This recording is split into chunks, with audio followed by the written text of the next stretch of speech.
Black lights and booze burn when I record for Watts. And every black like Troy Davis who never had a fair shot. All black everything, everything black. Culture over everything, y'all, we taking it back. Welcome to Left of Black. My name is Mark Anthony Neal, and we are joined today by Deesha Philyaw, whose writings on race, parenting, gender, and culture have appeared in the New York Times, the Washington Post, McSweeney's, The Rumpus, Brevity, Tonight, and elsewhere. She's the co-author of Co-Parenting 101, Helping Your Kids Thrive in Two Households After Divorce. And of course, we are talking to her today because of her breakout collection of short stories, The Secret Lives of Church Ladies, which was published by West Virginia University Press, September of last year. It was a finalist for the National Book Award.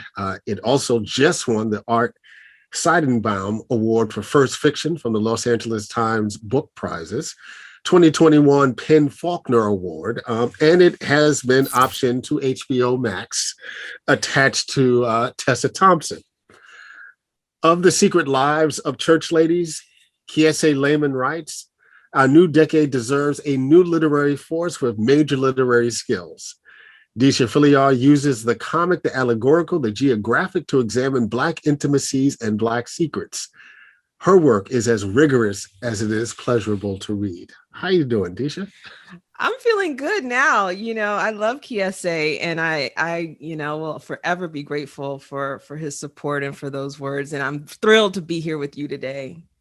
Thank you for joining us. And I got to tell you, so I got the book from a common friend. Yes. My frat brother, Courtney Fortneroy. And I'm looking at it, I'm like, okay, what is this? Right. Right.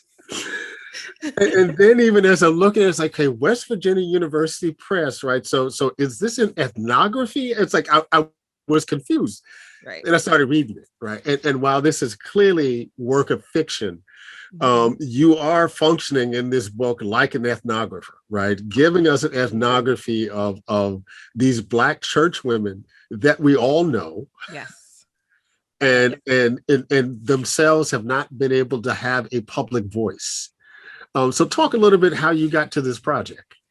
Because I lived it. I grew up in Jacksonville, Florida. I was sent to church, which is significant. I didn't understand why my mother and my grandmother who raised me, they sent me, but they didn't go themselves until I was in college. And I remember as a kid asking my grandmother one time, because, you don't stay in grown folks' business. So I asked once, well, how come, y'all send me and you don't go? And I remember my grandmother saying, I'm going to go when I get myself together, when I get right. And even as a kid, I thought, well, isn't church where you go to get right? And so as a child, I didn't sit with that question of why didn't they feel welcome?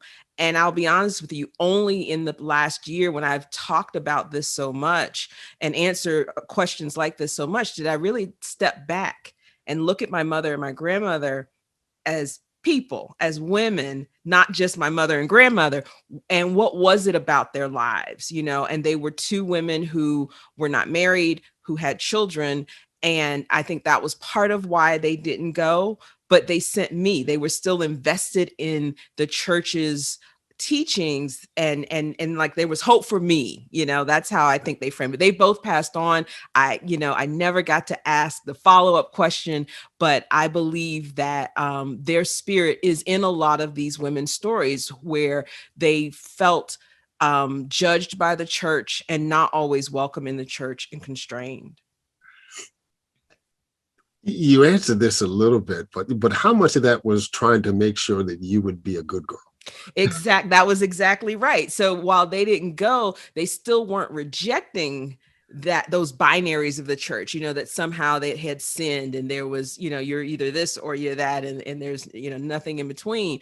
But absolutely that message about being a good girl, being nice, and those things are so loaded, and then you lay hormones on top of that. And that's why I was watching a lot of church women. How do you navigate this business of becoming a woman, being free, but also going to heaven, which is what we're being taught is you're supposed to aspire to. So there's these contradictions. Then we know about the double standards, kids, we see that too. We know about the scandals. I'm looking at the women inside the church. I'm looking at the women outside of the church. And, I've always looked at Black women to see what was possible for me. And that really stuck with me. So fast forward in my adulthood, when I started writing fiction, it was those women from my youth that were just loom large in my imagination and my nostalgia for the South, because I've been in Pittsburgh since '97, and but it was those women that stayed with me and their stories as I either knew them or as I imagined them to be. When I read the first short story, I was a little shook. But particularly about the honesty and the frankness of the prayer that occurred at the end, without getting too much into it or being too graphic, right? And there are lots of moments like this throughout the book. Yeah. And you just mentioned that your mother and your grandmother have passed on. Mm-hmm. How do you think they would have responded reading some of this work? I'm going to take my cue to my mother's friends and family friends who are still looking out for me, still, call me Dee Dee, and they've read it and they love it. They're church ladies and they love it. And there's still that part of me that feels like a little girl thinking about them reading about, these sexual scenes, but it affirms for me that many of us, and we have to give older women their due as well. We've lived full lives. Yes. The people you see in front of you have not always been your grandmama or your great grandmother. They were, younger women once too. And we've had this, we've separated people from their sexuality for all sorts of reasons, but they are still full sexual beings. And I think that that's why they can relate to it, because they're human and these are human stories. I had a conversation with my therapist a few days ago, and we were talking about Black women and health, and the fact that so much of the research doesn't use Black women as ground zero. Right.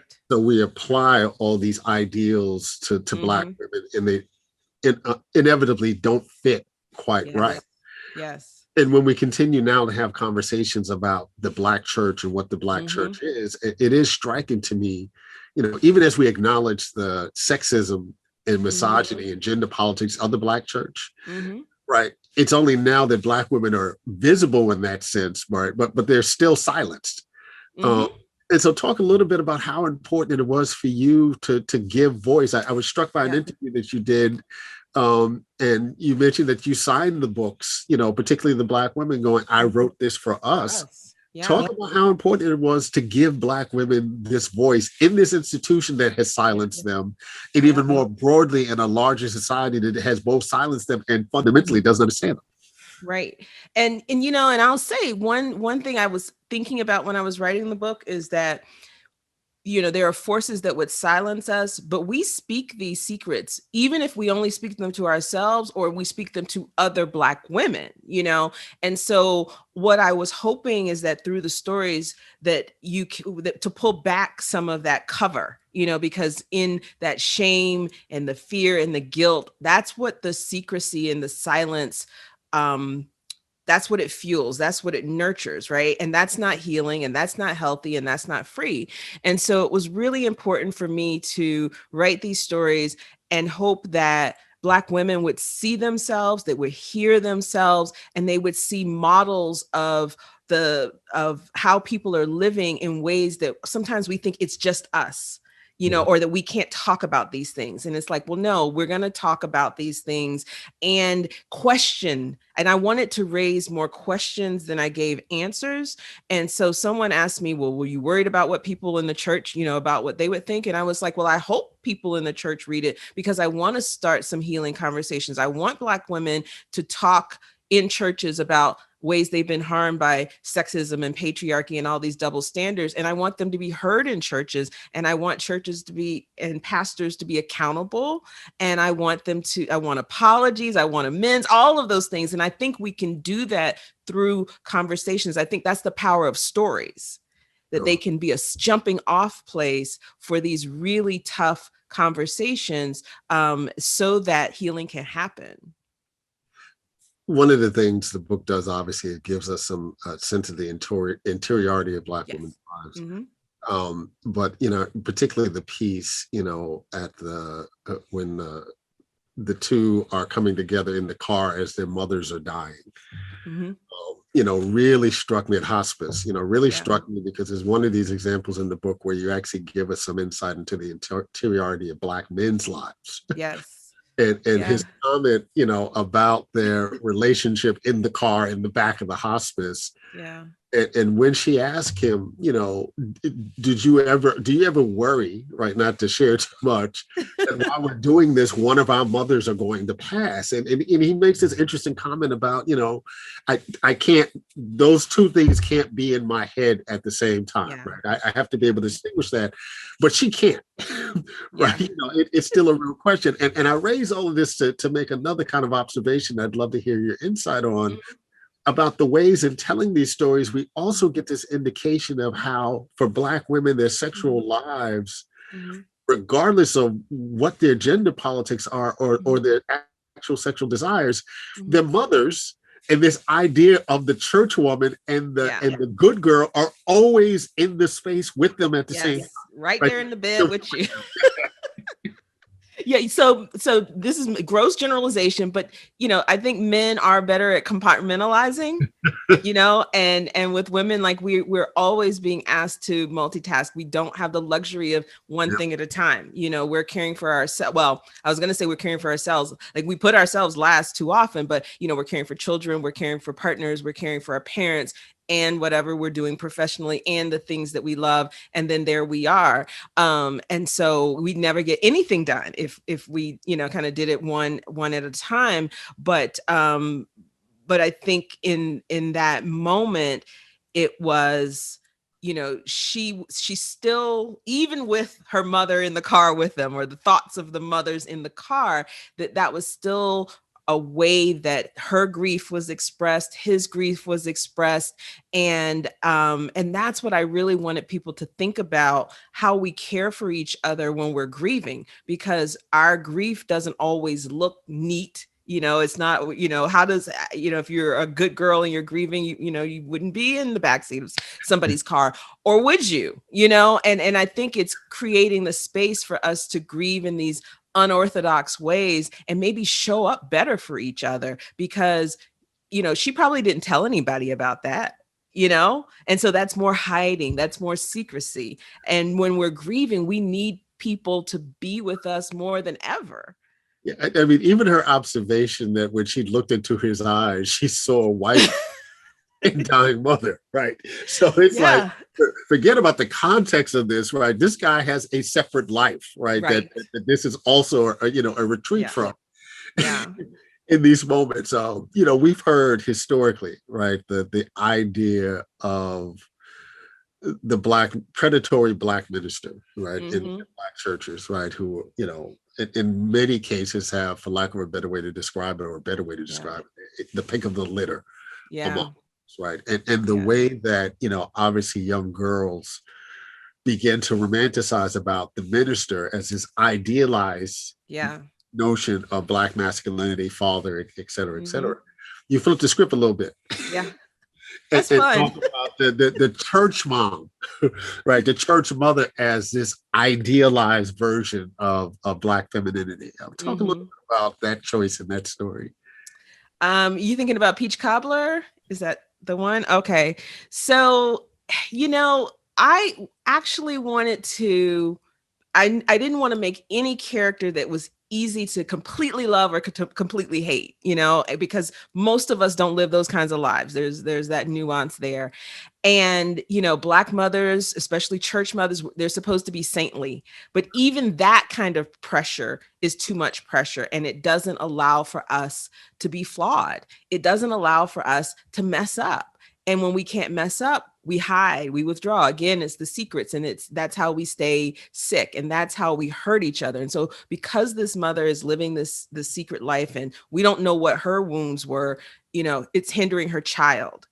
And so in that story, we have a mother who is her way of making ends meet, she has a relationship with the pastor, and she's keeping his secrets, and so we see that even in our own culture. But I wanted to flip it a little more too, so that he's not flashy. He's not a pastor that, is mega church and everybody's talking about him. He's old school, and he's not particularly good looking. We don't hear that part of it. But he's there and he's having this affair. But he also advocates for this little girl. There's that moment where he advocates for her, because I was like, nobody is going to come into that house year after year after year and not feel something for that child. Right. So there was that aspect of him. And I wasn't trying to make him likable. I was just trying to make him human. And then we also find out too, he's been paying the bills. So none of this excuses the behavior. I just wanted to complicate it for readers so that they could see themselves and say, you're struggling with something just like these people are. And so, none of this is easy. And we may not agree with the mother's choices, but I did want us to at least think about it. And I know that there are mothers who are reading that who have said, I had to make some choices and do some things that were not ideal to keep the lights on. And again, instead of us being shrouded in shame around these things, let's put it out in the open and let's talk about it. Yeah. We spent much of the last year watching docudramas on the Clark sisters, on Mahalia Jackson, the genius Aretha. Yes. And there's no way to come away from all of those and just not kind of go, wow, church folks. Right. These folks are complicated, right? Yeah. If we allow them to be, How are you feeling about, having this adapted, for the screen? Yeah. Where we get to engage not just with the storytelling and the narrative aspects, but the visual aspects of who these women are. That's one of the things that Tessa Thompson and I talked about in the early stages of, deciding, if we could do this partnership, that how do we keep that balance that I think is present in the stories, which is it's the women at the center and the church is in their orbit. And like, how do we maintain that? Because we know that the church is influential. We know that the church is powerful. We know that a lot of the teachings from the church are transmitted through our mothers. How do we keep that focus? It's not Greenleaf, and I love Greenleaf, but really striking that balance, because the church is this, it's a physical space, but it's also an emotional space, or I think you would say a psychical space. So how do we bring that to life? And we've got 9 stories and a plethora of characters. So we're still sorting out the how of that. But what we've been talking about mostly is what are our essentials, and so keeping Black women centered, keeping this intergenerational, diverse cast of Black women. These women are 4 generations. They are all shades. It's not going to be a show about 30 somethings or something like that. And it's very Southern. And that was important to me as well. So we've been talking about what that could look like. And so I'm excited at the possibilities, because the stories themselves, as you read them, are one thing, but we can move forward in time. Well, what happened next? We can also look back. I myself want to revisit the mother in Peach Cobbler. What is her story? Right. So the possibilities of that are really exciting. That's great. Congratulations for you. I mean, it just speaks more generally to the breakout success of the book. And I have a couple of questions. Thinking about the response of the book, any folks mad at you? Well, I would tell people all the time 2 things. One, I don't read my reviews. I realized early on, well, first of all, most writers will tell you, don't read your reviews, especially on Goodreads. I knew that going into it.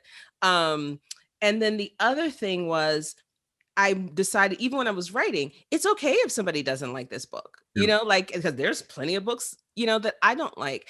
And even with Black women who I had in mind, not every Black woman is going to love this book or connect with it. And so I've been trying to stay focused on those who it does work for, and if it doesn't, I'm totally open to dialogue, because that's what I wanted. I love the praise, and I love the warm reception, but I want to talk about some of these questions. So for example, I was in a book club conversation, and there was one person who I felt like, yeah, she's not really feeling it. And what she asked me, she said, do you consider yourself in the church or out of the church? And if you consider yourself out of the church, has anyone questioned your authority to write about this? So I thought that was a great question. And I said, well, based on, we're going to do the binary thing. I am out of the church, meaning I don't go to church. I said, but I think my authority comes from a couple of places. One, I was in the church for the first 35 years of my life, so I know what I'm talking about. But also the church's influence and the church's harm in particular doesn't stay inside the church walls. Right. So to the extent that the church influences the culture, the church is subject to critique from the culture. And so fair game. And so that was how I answered her question. But that's as close as I've gotten to anyone being directly critical to me, that I'm aware of. I mean, because that's the genius of the book, right? You're giving us secular lives of the Black church. Yeah. Right. And I will always argue that the Black church is probably much more influential to Black people outside of its walls than it is within the actual space of the sanctuary. Yeah. But in this way, you're also dismantling, right? Because, I know that we're still kind of coming out of a Black politics of folks being critical of people airing dirty laundry, right? Yes. Which we know is connected to certain notions of Black respectability. And this book is really dismantling this idea of Black respectability politics, particularly as it relates to Black women. Yeah. And again, it's that we talk about airing dirt, don't tell our business, don't air our dirty laundry, and who suffers and who's protected. It's usually the least of us. It's children suffer and predators are protected, women suffer, and patriarchy is protected, so that's who it's serving. And so it's never done us any favors to not, air those things. But I think intentions do matter. And one thing that I've been saying consistently is I'm not anti-church, and this is not my middle finger to the church. One of my dear friends is a Black woman pastor. And when she knew I was preparing to market this book, she said, I want to make this easy for pastors to teach your book. Can you create something that will make it easy for them to do it? And I was like, yeah, I can do that. So I have a book club kit that lots of authors make. It has like a Q&A with the author, and it might have recipes or music playlists and things about each story and resources. And then most importantly, discussion questions, right? So it's like you can open it up and you've got a whole conversation ready to happen. So what I did is I made two. I made one that has all of the things I just mentioned. And then there's a second one that has all of those things except the, like the bad bitch playlist. I know that the church folks don't want the bad bitch playlist. And we got the same discussion questions in both, but then in the church group one, I added additional questions. I always say I know enough church and Bible to be dangerous still. So I knew some more questions that could ask people, church folks, about putting themselves in the story. There's a story, as you know, Jael, about a 14-year-old girl who has a crush on the pastor's wife. I asked questions like, if you were to, this child was in your life, how would you connect with her? What would you talk to her about? Or in different stories where characters are talking about why they don't feel connected to the church, or some teaching from the church is harming them or confusing them, how would you engage that person? Or if this person was new in your town and came to your church, how would you greet them? Things like that. I mean, that's all very surface. I got a little deeper than that, but I want people in the church to engage the text. I'm not trying to encourage an exodus from the Black church by Black women. We own the church. We are 80% of the church, but not 80% of the leadership. And I just want us to ask questions about things like that. Right. Did you at least give the church folks a praise and worship playlist? There are a couple of tunes on there that are like that, but somebody who made that. So the good thing, I love how readers have, really just embraced the book in so many ways, and they've created their own playlists. And so if you go on Spotify and search the title of the book, you'll see a couple of ones, and a couple of them have some praise and worship songs, also some, old school Black church songs. Have you been surprised at all at the mainstream reaction to the book? I can't say surprised. I will say before it came out, I wasn't sure. But I wasn't entirely surprised because of something that August Wilson has said and something that Toni Morrison said, that, in their careers, white interviewers would ask them or even just imply outright about writing exclusively about Black life and Black people, and suggesting that it was hindering them or in their career, or that it was somehow limited, or this one reviewer referred to Toni Morrison's settings and character as provincial. And both of them said a version of this, which is that, in the specificity of Black life, you find the fullness of the human experience. And August Wilson said, I could write about the Black experience in America forever because all of the themes are there. And so I knew going in that people who aren't Black women could connect to these stories. I wasn't sure if they would, but I knew that they could. And I'm really excited to see that they have, for their own, edification and pleasure. But also, I was talking to Kylie Reed about this at the Anti-Racist Conference this weekend. She wrote a book called Such a Fun Age. And hers, there's a Black woman and there's a white woman main character. And we were saying how people see her book as about race and my book as not as much. And it's like, because there's no white people, it's still about race, And so I know that there are things that can that people can learn from my book as well. And I gotta imagine this is like the best-selling book in the history of West Virginia University. I think so.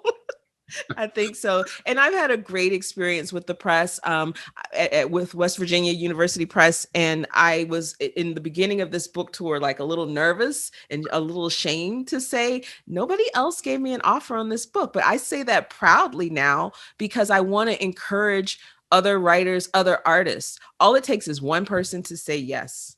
And that all of those no's, you can't take them personally. You can't, because here we are. And you have clearly created a space for lots of folks to come fill in. So again, congratulations on this wonderful book. You're watching Left to Black. I'm your host, Mark Anthony Neal. We've been talking with Deesha Philyaw, who, among other things, is a co-author of Co-Parenting 101, Helping Your Kids Thrive in Two Households After Divorce. And of course, we've been talking with her about her breakout success book, collection of short stories, The Secret Lives of Church Ladies, which, among other things, has won the Art Seidenbaum Award for First Fiction from the Los Angeles Times Book Prizes, and of course, the 2021 Penn Faulkner Award. Thank you for joining us today, Deesha. Thank you so much, Mark. This has been a great conversation. Black lights and booze burn when I record for Watts, and every Black like Troy Davis who never had a fair shot. All Black everything, everything Black, culture over everything.